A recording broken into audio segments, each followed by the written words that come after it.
All right, so let's go ahead and do the key for your last exam, short answer exam, at least, exam number 5.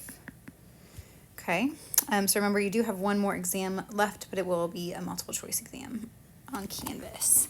Okay, so the first question was really getting at semi-conservative replication again, and this idea of homologous chromosomes and how they're similar but different, right? So remember that homologous chromosomes always have the same genes, but they could have different alleles, okay? So here are 2 DNA sequences on some homologous chromosomes, and I had told you to replicate both of them. So you have your 5' A, C, T, T, T, G, C, 3', and 5' G, C, A, G, T, 3', okay? And when you replicate this, right, you're going to go 5' to 3', G, C, A, G, T, 3'. And here's the other strand. Since we're talking about replication and DNA, we're going to keep with those T's, remember? Okay, and so here we have 2 different molecules, right? And part of it has the old DNA, and part of it has the new DNA, right? And these 2 things, remember, are going to be sister chromatids, but I'm going to label that in a second because I don't remember what color I did for what. Okay, so let's do the other homologous chromosome first. So the other homologous chromosome has just one mutation in it, or one SNP. We call this a single nucleotide polymorphism. That's a term maybe we didn't use this semester in this class, and you won't be tested on it. But in case you hear it again, so it's just a single change in the DNA. So there's a C there instead of a T.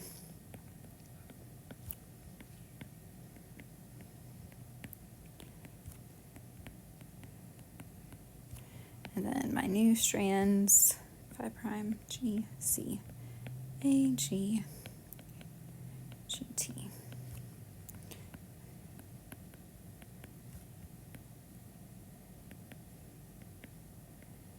Okay. All right, so I wrote all new sequences, all the sequences in the box above, okay? And indicate which molecules are from the original and the new. So the blue are in new. Let's do it this way. And the black are original. Okay. Have you made any non-homologous chromosomes? No. Okay, so you start with homologous chromosomes here. You haven't made any non-homologous chromosomes. Have you made any sister chromatids? So yes, you did. So this and this are sister to each other, right? You also have these 2 being sister to each other. They're going to be part of the same replicated chromosome, right? And then have you made any non-sister chromatids? You have. So here and here, these 2 are non-sisters. You only had to tell me one set, but remember that like this one and this one would also be non-sisters, right? And that this one and this one would also be non-sisters, okay? Next, oh yeah, so it's a yes and yes. Okay, next is to define which set of arrows, what each set of arrows is pointing to using the term homologous chromosomes, non-homologous chromosomes, sister chromatids, and non-sisters. So these are 2 DNA molecules that are part of the same chromosome, replicated chromosome. So those are sister chromatids. This figure should look really familiar to you because it was also in, what was that, the first exam, right? You've seen it before. Up top here we have homologous chromosomes. On the side we have non-homologous. And at the bottom we have non-sisters. So remember, non-sisters are going to be DNA molecules that are part of different homologous chromosomes, are non-sister chromatids. Oh, to go back up here quick, remember too that these chromatids are going to be entire molecules, right? So 2 strands of DNA make up a single molecule, okay? So a single chromatid is 1 molecule or 2 strands, okay? So don't forget that. Which of the terms above always have the same genes and the same alleles? Those would be sister chromatids. Which ones always have the same genes? So again, sister chromatids. but also homologous chromosomes and non-sisters. Okay. Which of the terms above can be found in all somatic cells, including those at G1 before S phase? So homologous chromosomes and non-homologous chromosomes. So remember, you're only going to have those sister chromatids and non-sister chromatids after you've replicated, okay? Which of the terms above can be found in gametes? So only non-homologous chromosomes. Okay. Next, Sarah has green eyes and brown hair. The genes are on different chromosomes, and so you have 2 pairs to start with. And draw Zara's germline cells at metaphase 1, G1, metaphase 1, metaphase 2, and in the germline, and specify if they're haploid or diploid. Okay, so before, we've got little e's and big B's, and we're unreplicated and diploid. In metaphase 1, all these are going to have replicated, and we're going to have identical sister chromatids. And then the homologous chromosomes are going to be on either side of the metaphase plate. Okay. In metaphase 2, these will have split, and I can take one of these, copy it, and just this is going to be in one cell, right? Their sister chromatids on either side, and then this other one will be in the other cell down below. Move these just so that they're up further. Okay. Maybe aligned a little bit better. Okay, so sister chromatids on either side. Oh, I forgot haploid or diploid. So metaphase 1 is going to be diploid still. Metaphase 2, we're going to be haploid, right? So you only have non-homologous chromosomes. You have no homologous chromosomes, okay? In the gametes, we're going to have big E, big B, big E, big B. From this top cell when it splits, and then from this bottom cell we're going to have little e and little b, and haploid again. Okay, next Amir has green eyes, big E, and brown hair, big B, little b, and Zara has green eyes and brown hair. So what are the possible gametes for Amir's sperm? So he has big E or little e, and he has big B or little b. So he can be big E, big B, big E, little b, oops, little e, big B, or little e, little b. Zara only has one option for the B, right? So big E or little e, and then only the big B. So she can be big E, big B, or big E, big B, okay? So now you need to draw the Punnett square. Know that this is not a typical dihybrid cross, right? So Zara only has 2 options. So she had big E, big B, big E, big B, and little e, big B for the egg options. And then Amir had all 4.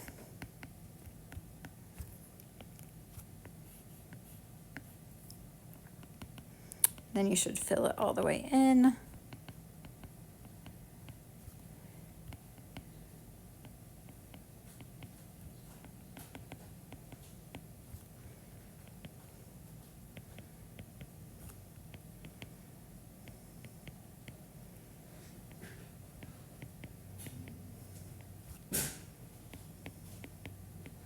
Okay, and then what are the chances that their child would have green eyes and brown hair?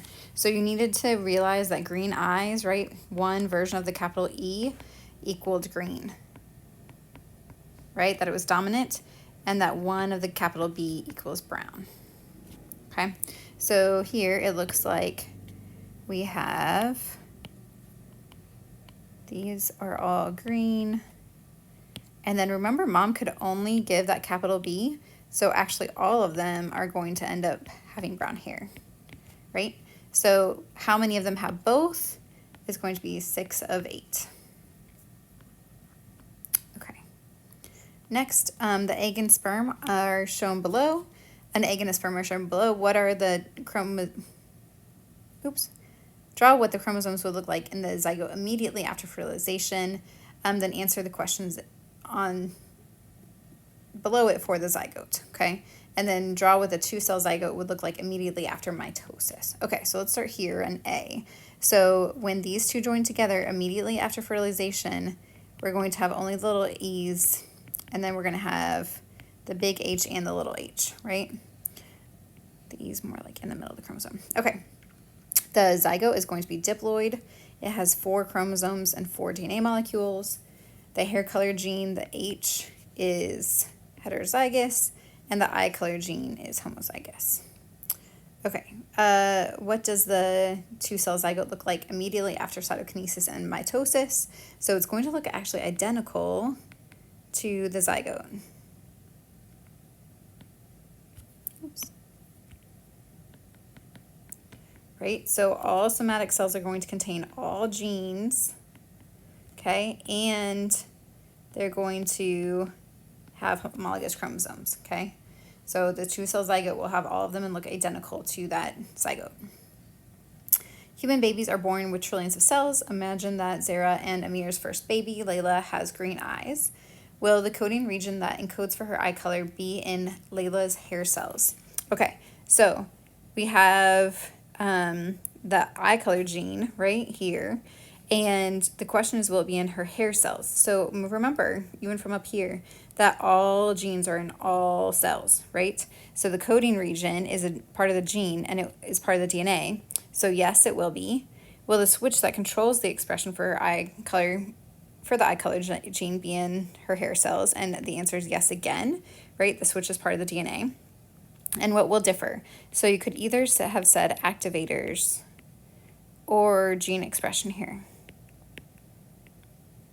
Okay, so activators or gene expression. And then fill in the cells below to illustrate your answer. So you could have done lots of things here. You could have, some people did something as simple as this, where they have both of these two present, okay? And then only in the eye cell do they have activators. You kind of had to specify this. Activators for the eye gene, right? And you didn't have them present in the hair cell. You could have done this lots of ways. You could have drawn out a gene where you had a promoter and a switch, right? And the eye gene, okay? And then you had an activator with it, but the activator was only in this cell, but the gene itself was in both. You could have done it that way. There's lots of different ways. If and when Layla decides to have a baby of her own, could she pass on both the big E and the little e to her first child? So no. Gametes, you could have said lots of things. Gametes are haploid, right?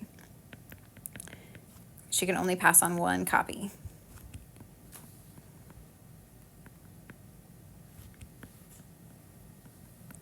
To each offspring. And it's also possible that she, if she even had like 10 kids, maybe all 10 of them could possibly get the capital E gene from her or get the lowercase e gene. It's not more likely for her to pass on the dominant or the recessive, okay? They're equally likely. All right, the next question were about these flowers. And there was a bit of a typo here, but I accepted lots of different things here. If you decided to call this purple or if you just ran with the white, it was fine either way. So in my garden, I have pink beard tongue flowers and purple beard tongue flowers. How could I determine if pink or purple is dominant in the beard tongues and explain your answer? So you could have said lots of things. You could have said monohybrid cross. And look at phenotype in heterozygotes. Whatever you see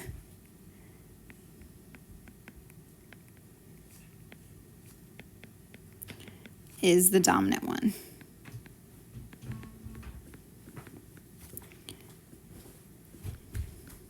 Okay, so one of the big things here I was looking for heterozygotes. You could have done big P, little p, or something else. I allowed lots of things as long as you showed me that you understood something about the heterozygote, telling you what was dominant, okay? What would the Punnett square look like if I crossed two F1 individuals together? So some of you overthought this, but most of you got it. Big P, little p, right? Because I'm going to cross two heterozygotes. Big P, little p. Okay, so what are the chances that the offspring will be heterozygote? So that's big P, little p, and that is equal to 50%, or 2 of 4, right? So you can see them right here are the heterozygotes.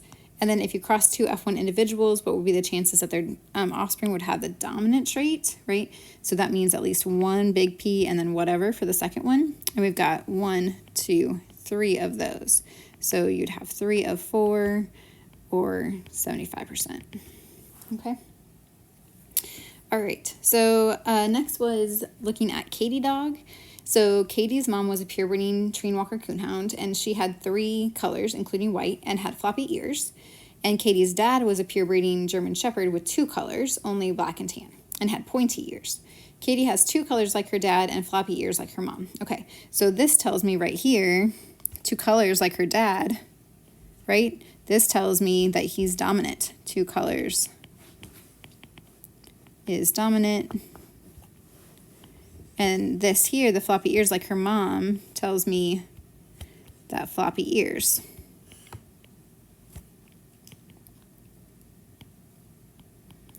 is dominant, right? Okay, so Katie's mom's genotype would have had to be little c for color, and big E for ears. And dad would have been big C for color, and little c for ears. Katie is the heterozygote. You guys needed to do these as homozygotes, right? Because they are purebreeding lines. So big C, big E from mom, and little e from dad, okay? So imagine that we had mated Katie with a purebreeding Treeing Walker Coonhound. Draw the Punnett square for this cross. So you need to foil to get her gametes, right? So big C or little c, big E or little e. So big C, big E, big C, little c, big E, and little c, little e. Okay. For the Treeing Walker Coonhound, you only have big C, little e, right? Is the only one. So you don't actually have to worry about anything else. So big C from Katie, little c from dad, big E, big C, little c, big E, little c, big E, big C, little c, big E, little e. Okay, so this one would have 2 colors, right, and floppy. This next one is also 2 and floppy. Then we have 3 and floppy, and 3 colors, right? And 3 colors and floppy. So what ratio of Katie's puppies would have 3 colors and have floppy ears? So I need them to be little c, and then the big E, whatever, right? So I only have that twice. Oops. Here and here, okay? So the answer here would be either 2 of 4 or 50%, okay? Some of you had done the huge Punnett square with not realizing that they didn't need to write this out 4 times, and they did 8 of 16, and that counts too, okay? All right, so there's exam 5. I hope all of these are going to be useful as you guys are studying and preparing for that final exam. All right, bye.